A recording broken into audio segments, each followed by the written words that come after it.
Hello, good afternoon guys. मैं हूँ अनिंद रहा।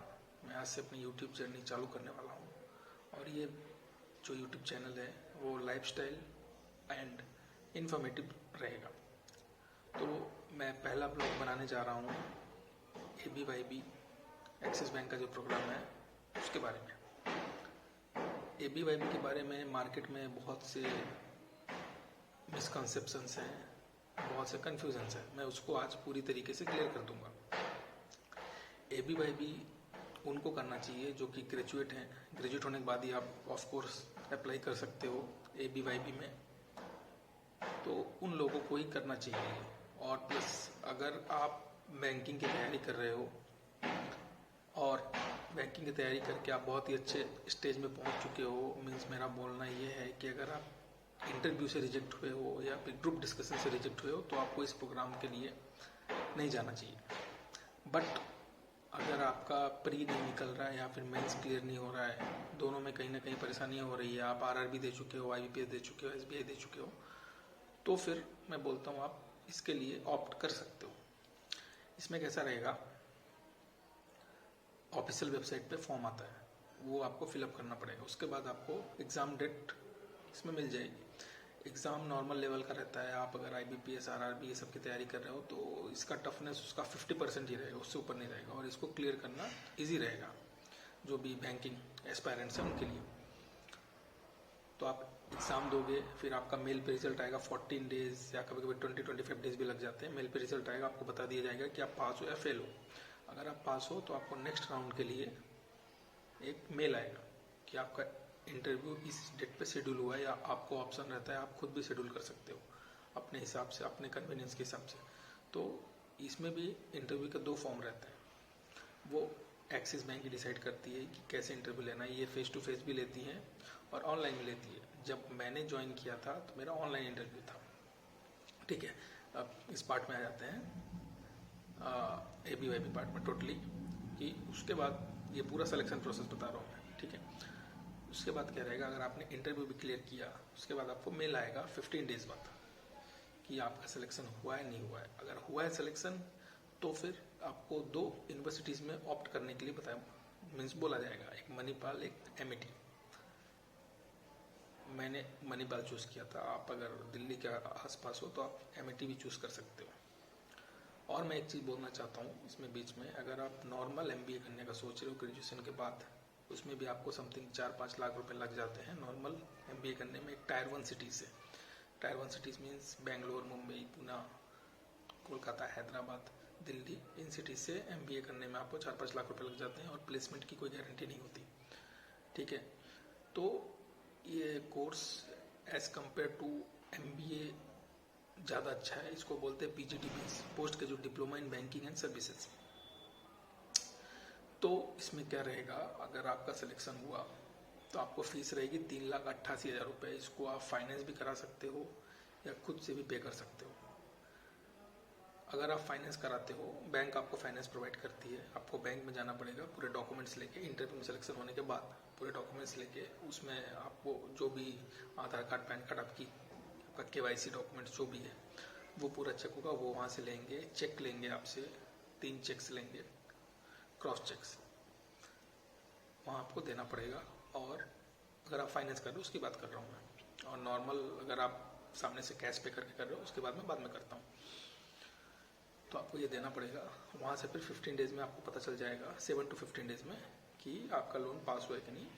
मैक्सिमम 99% बच्चों का या फिर स्टूडेंट्स का लोन पास हो जाता है, तो आपको पता चल जाएगा। उसके बाद आपको ऑप्ट इन करना पड़ेगा किस यूनिवर्सिटी में आप जाना चाहते हो, मणिपाल या MIT। अगर आपने मणिपाल लिया, MIT लिया, प्रोसेस सेम है। मैंने मणिपाल लिया था, मैं आपको मणिपाल का बताता हूँ। मैक्सिमम स्टूडेंट्स मणिपाल लेते हैं। मैं ABYB 12th बैच से निकला हुआ हूँ।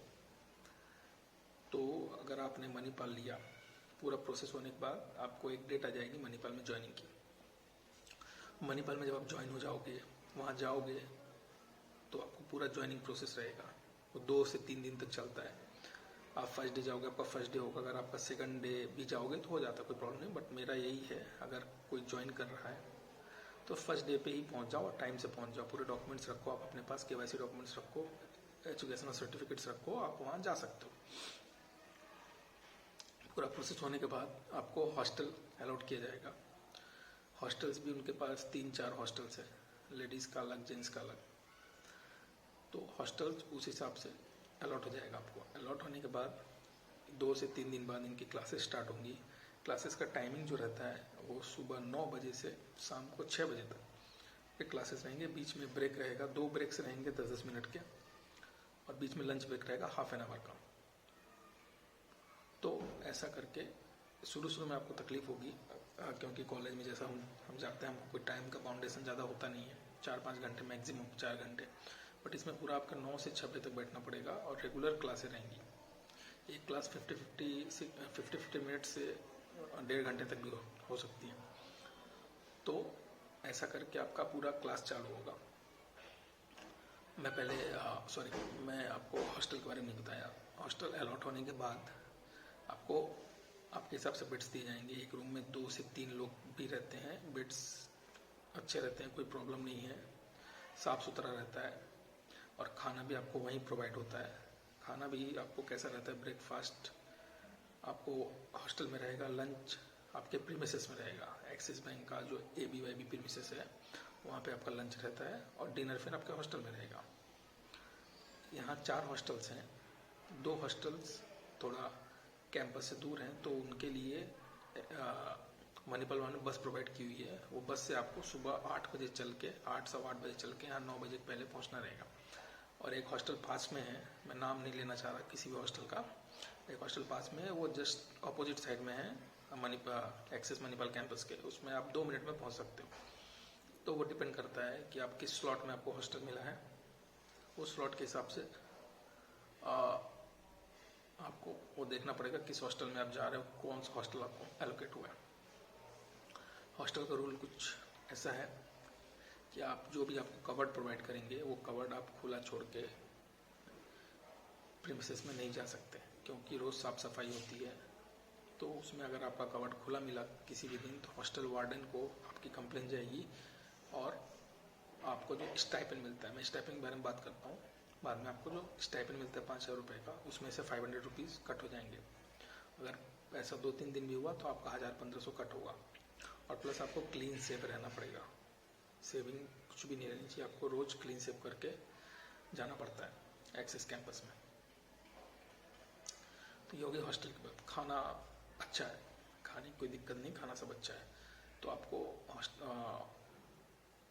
Manipal campus, axis Manipal campus जाने के बाद 9 से 6 तक क्लासेस चलेंगी। बहुत से कोर्सेज रहते हैं, वो आप वहाँ जाके पता चल जाएगा। आपको थोड़ा प्रेशर लगेगा स्टार्टिंग में, बट वो मैनेजेबल है। 6 मंथ्स का कोर्स है, मैनेजेबल है, अच्छा लगता है।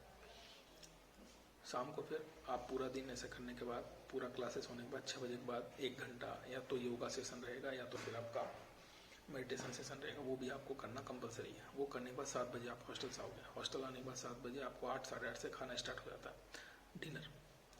तो आप उसी टाइम पे डिनर करो, और सब अपने अपने बेड पे चले जाते हैं। नेक्स्ट डे का फिर सेम शेड्यूल, और सैटरडे संडे ऑफ रहता है। सैटरडे संडे को कोई भी क्लासेस नहीं होती है, आप अपने हिसाब से टाइम स्पेंड कर सकते हो। बट एक क्लॉज है हॉस्टल का, आप कहीं भी रहो सैटरडे संडे को, रात में 9 बजे से पहले आपको एंटर करना रहेगा हॉस्टल। क्योंकि हर रात 9 बजे एक रजिस्टर पे साइन करने जाना पड़ता है, जो कि वार्डन के पास रहता है। आप अगर चाहते हो किसी दूसरे साइन करा दें, वो पॉसिबल नहीं है, खुद ही आपको साइन करने जाना रहता है। अगर किसी दिन फंस गए आप दूसरे साइन कराते, तो हेवी पेनल्टी लगेगी आपके स्टाइपेंड में। हाँ ठीक है, स्टाइपेंड की बात में मैं आता हूँ। स्टाइपेंड आपको 5,000 पर मंथ मिलेगा। 5,000 पर मंथ में आपको फर्स्ट या सेकंड मंथ से आपका जो इंटरेस्ट है, आपने अगर एजुकेशन लोन लिया, जो आपका इंटरेस्ट है 1,200 रुपये से लेकर 2,500 रुपये, वो कटने स्टार्ट हो जाएंगे। आप मानो मैक्सिमम आपको 2,500 उसमें कटेंगे हर मंथ। आपके पास 25 रुपये बचेंगे खर्च करने के लिए। खाना पीना सब वहाँ से, कोई प्रॉब्लम की बात नहीं है। और आपको स्टार्टिंग सेशन में ही, मतलब फर्स्ट डे या सेकंड डे, थर्ड डे में आपको एक बैग प्रोवाइड किया जाएगा, टैब प्रोवाइड किया जाएगा। पूरे कोर्सेज टैब में रहेंगे, आपको टैब से पढ़ाई करनी पड़ेगी। और जो भी उनके असाइनमेंट्स है वो सब वहाँ देंगे, वो आप वहाँ जाकर समझ जाओगे। ठीक है, फिर फर्स्ट सेमेस्टर एग्ज़ाम के बाद, जो ट्राइमेस्टर का एग्ज़ाम रहता है, फर्स्ट ट्राइमेस्टर एग्ज़ाम के बाद वहाँ पे आपको स्पेशल डिपार्टमेंट्स आएंगे एक्सिस बैंक के। Special departments as forex, treasury. Forex treasury कम आता है आपको, transaction banking operations, transaction banking sales, collections, ठीक है, ये डिपार्टमेंट्स वहाँ पे ज़्यादा आता है, रिटेल एसेट्स। तो अगर आपका फर्स्ट ट्राइमेस्टर में ग्रेड CGPA चलता है, CGPA 7.5 से ऊपर है, तो आपको यहाँ बैठने का मौका मिलेगा। उसके लिए भी फॉर्म वहाँ ही फिलअप कराते हैं कि कौन इंटरेस्टेड है। 7.5 से ऊपर जो भी रहते हैं उसमें से भी जो इंटरेस्टेड रहते हैं उनको इंटरव्यू लिया जाता है। अगर इंटरव्यू में आप सेलेक्ट होते हो तो आपको स्पेशल डिपार्टमेंट में डाल दिया जाएगा। सिर्फ एक ही क्लॉज है, आपको दोनों ट्राइमेस्टर्स पास करने पड़ेंगे, तो वो मेरे हिसाब से बेटर है। मैं वहाँ पे पहला जो इंटरव्यू मैंने CBO का दिया था, बट मेरा CBO में हुआ नहीं था। अब मुझे स्पेशल डिपार्टमेंट में ही जाना था।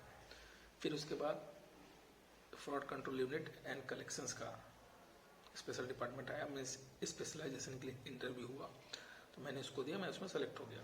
मैं आज कलेक्शंस में ही काम करता हूँ।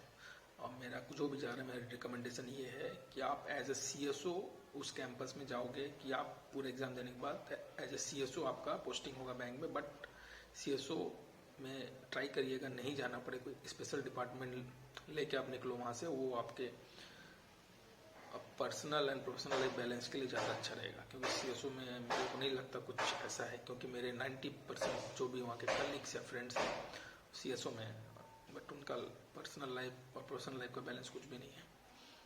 तो आप ट्राई करो कोई स्पेशल डिपार्टमेंट में जाओ, जहाँ थोड़ा वर्कलोड कम रहेगा और सेल्स का प्रेशर नहीं रहेगा। अगर सेल्स का प्रेशर है भी, जैसे ट्रांजैक्शन बैंकिंग RMs को, तो वहाँ ह्यूज इंसेंटिव है, वहाँ आपको पे करते हैं अच्छा इंसेंटिव के रूप में। बट आपको CSO में सेल्स भी करना रहेगा, ऑपरेशन करना रहेगा, कोई इंसेंटिव नहीं है, मंथली सैलरी है। और लास्ट में जाके ईयर एंड में आपको बोनस मिलता है, वो भी कुछ ज़्यादा अमाउंट नहीं है।